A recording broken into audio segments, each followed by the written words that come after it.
So in this problem, we have to find the domain and range of the given functions, and these are functions of two variables. And a similar problem we have solved in the previous video.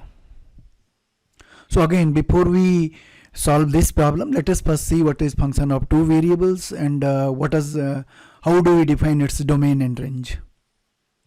So a function of two variables denoted by symbol f from a set Cartesian product of A and B sets to another set C is a rule which assigns each ordered pair xy in this A cross B set to a unique element z in the C set by a rule.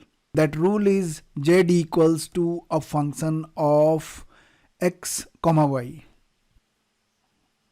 Now if A and B sets are given, then straightforward the domain will be A cross B set. But this is not the case here. So in such cases, so when only the rule is given, all these variables x, y, z, they are taking values from set of real numbers. Golden rule to find domain of the function, suppose it is denoted by d function. It's a collection of all x points in xy plane denoted by r square, and we select xy point in such a manner such that the rule, that is z equals to xy, okay, we select xy in such a way that for each x and y, the z that we obtain is a well defined real number.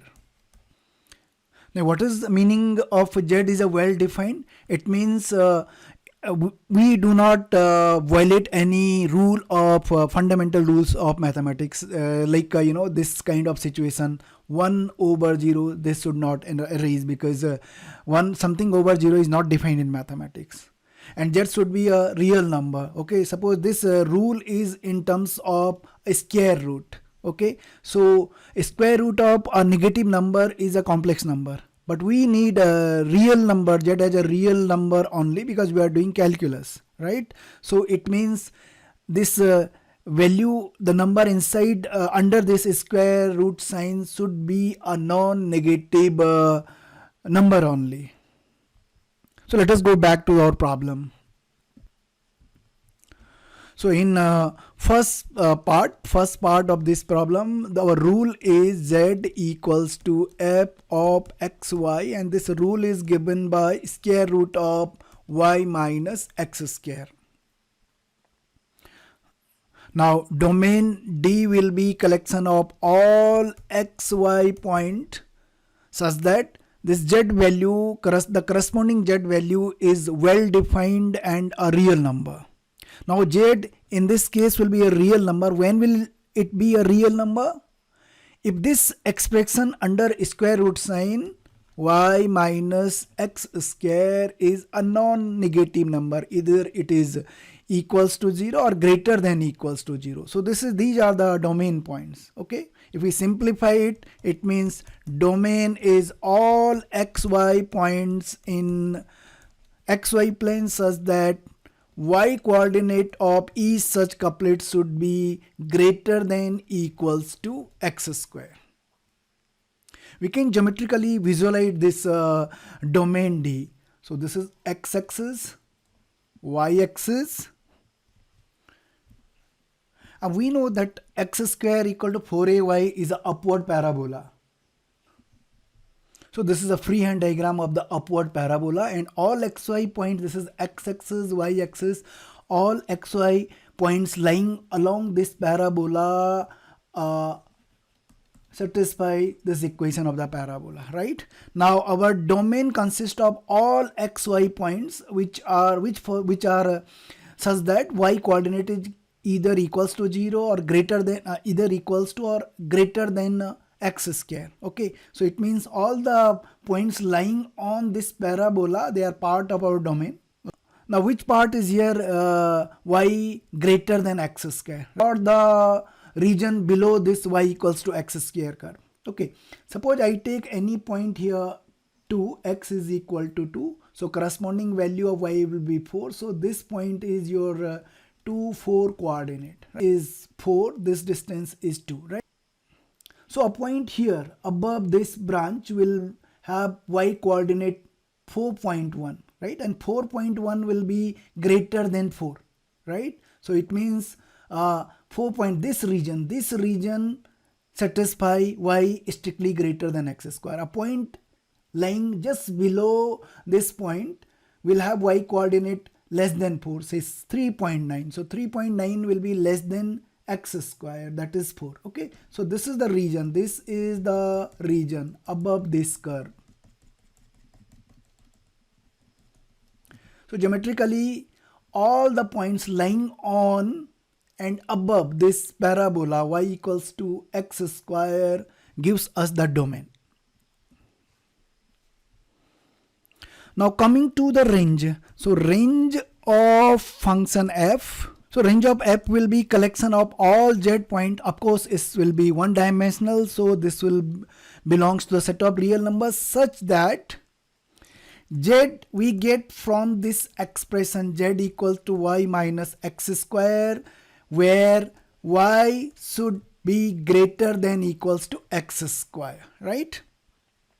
Now first thing, square root is a non-negative function. It means square root of any real number, non-negative real number, it will be always a non-negative number. So one thing is sure, z belongs to this interval 0 to infinity.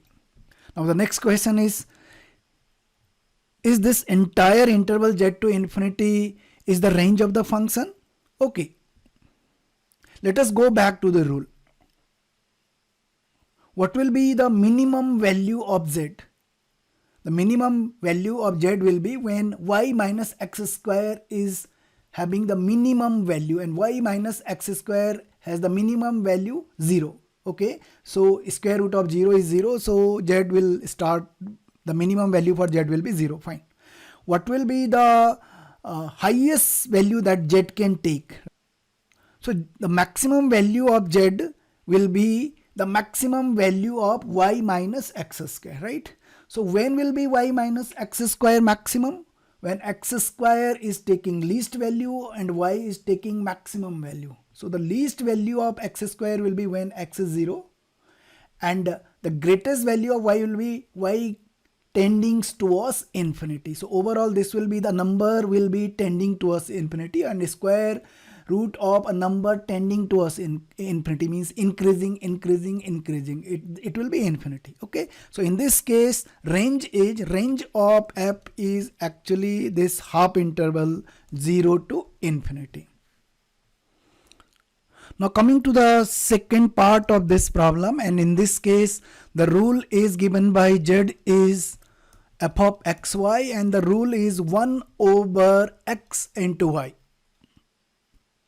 Now again, domain will be collection of all xy points in xy plane such that z equals to 1 over xy is well defined real number. Now well defined, okay. When will be this z value not defined? This will be not defined when product xy equals to 0. For other values of x and y such that xy does not equals to 0, z will be well defined. Okay, so our domain will be all xy points in domain in a xy plane such that product xy does not equals to 0. So all the xy points in the xy plane lie in the domain except for those whose product is equals to 0. And we can geometrically visualize this domain set of the given function.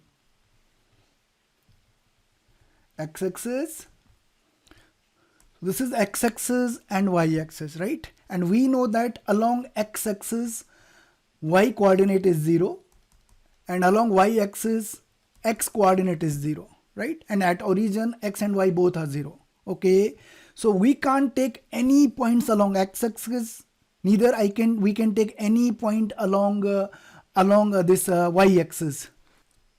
So our domain will take all the points from this shaded region, along all the points along this shaded region, except those xy points which are either lying along x-axis or y-axis. So I am giving a, okay, let us take a different color. So this is the red line, right?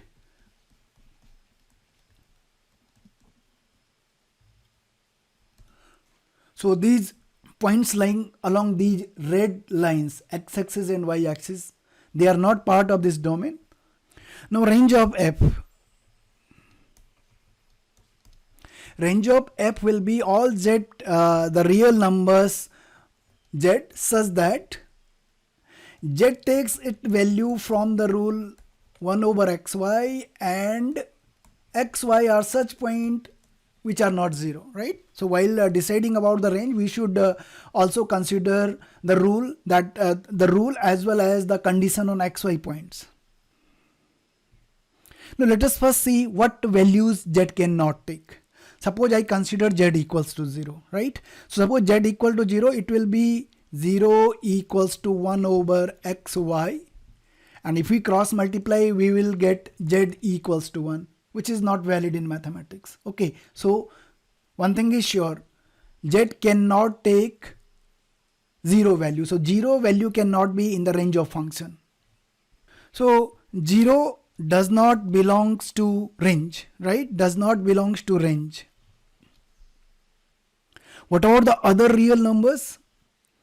Now since x and y can take any values in this xy plane except points lying along x-axis and y-axis, it means x can take x and y product can be positive, negative, so they can take any positive and negative numbers. Okay, so range of f will be entire set of real numbers except the number 0. Okay, so this one will be set of real numbers and we remove the 0 number.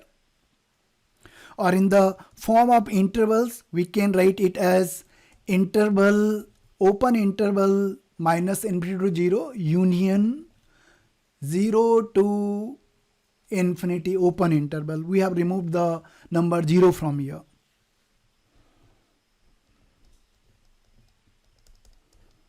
Now coming to the third part of the problem, right?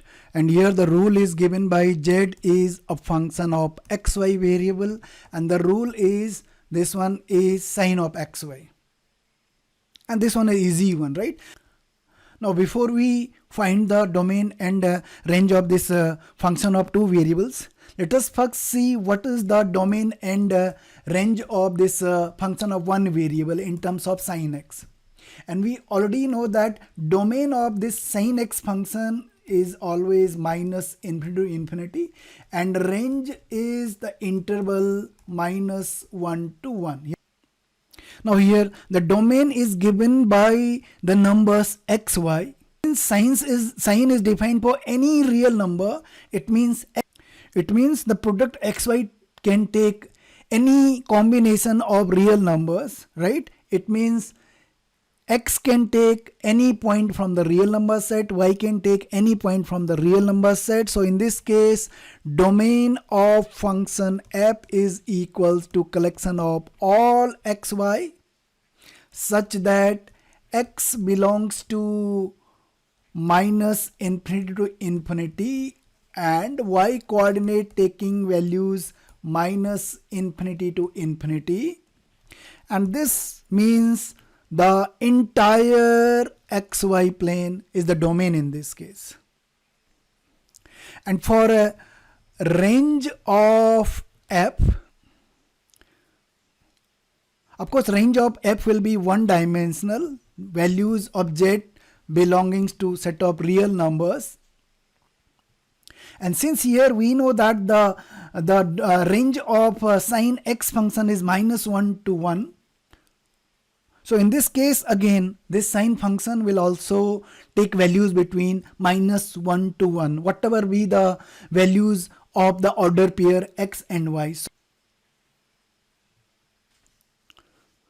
So these are practice problems for you. watch the video completely, pause the video, solve your problems, and send your answers in the comment section of this video. Thank you.